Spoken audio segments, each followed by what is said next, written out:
Here's a few quick tips on improving the hook kick and a spinning hook kick.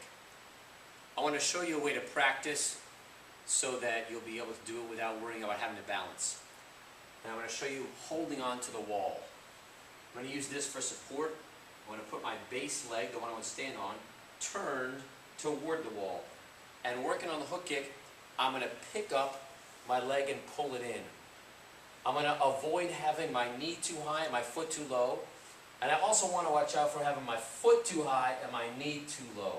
So I want to keep it fairly level. I'll just try to pull everything up and in tight. Now what I try to do is extend my leg out to the side, assuming that the target is straight ahead, a little bit out to the side, and then pull my leg across and bring it back behind me. Here's that line of delivery again, which you'll see is fairly straight across or horizontal. I'm going to go out, there's the extension, I'm going to pull it across and through and then back behind me. Now the wall makes it easier for me to lean over and put my weight on it. It doesn't force me to balance.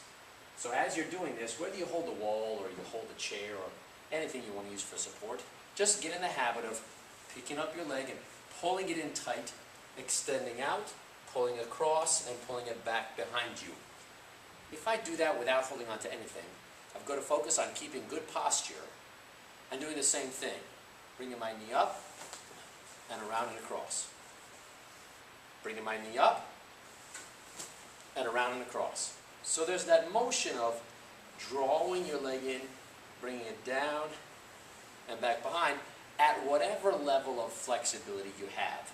So I come up, I kick across. Here's another angle. I come up, kick across. I'm pulling my knee in, extending it out, and kicking it back behind me. Now here's how it works with the spin. Let's say I was going to use that same right leg. I'm going to put it back behind me this time. And the spinning motion is actually the part that helps you get around compared to just the kick itself. So for the spin, I would wind up a little, turn, so I'm going over that shoulder of the side I'm going to kick with. Here's my right foot. I would turn and look over my right side. My right foot is in back. I would turn and look over my right side. As I do that, that leads me to the point where I can pick my leg up. So I'm turning, lifting, and then kicking. Now making that go around in a circle involves using a lot more of the turning momentum, a lot more of the torque. So this is just the turning part. That's what takes me around in a circle.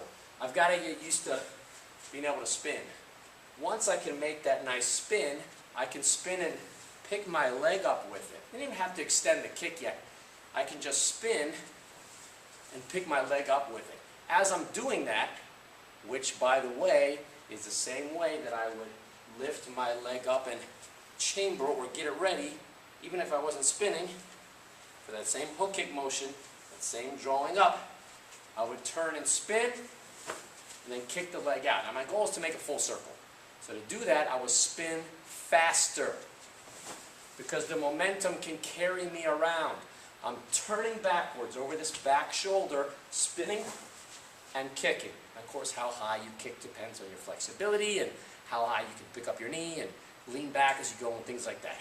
But even if you're kicking a little lower, it's the same idea. Turn and kick. Now watch out for these common mistakes.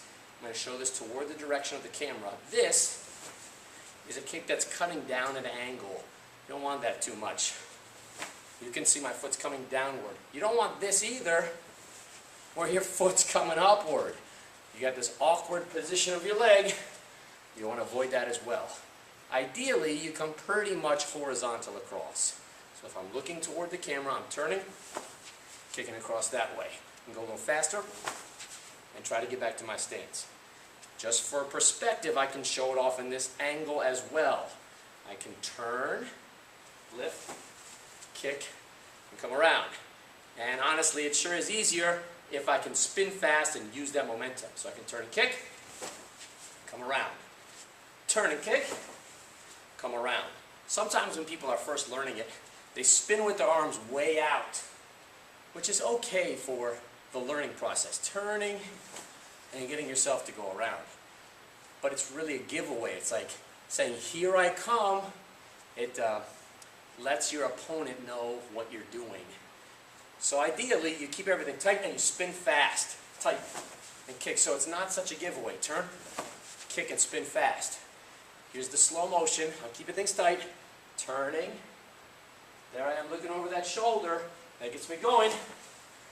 Coming around. Even slower. Turn, lift, kick across, and it takes me back around. Now, if you're watching this and you've done martial arts before, you're going to notice that this kick comes from my experience in Taekwondo. It's not so much a Japanese style of kicking or even a Thai style of kicking. I did a lot of Taekwondo growing up, and you can see it in the way that I kick. It's a Korean style of kicking. It's got that high knee and the chamber that stays high and comes all the way around. And that's okay. So what we're working on is turning, kicking across, and coming back around.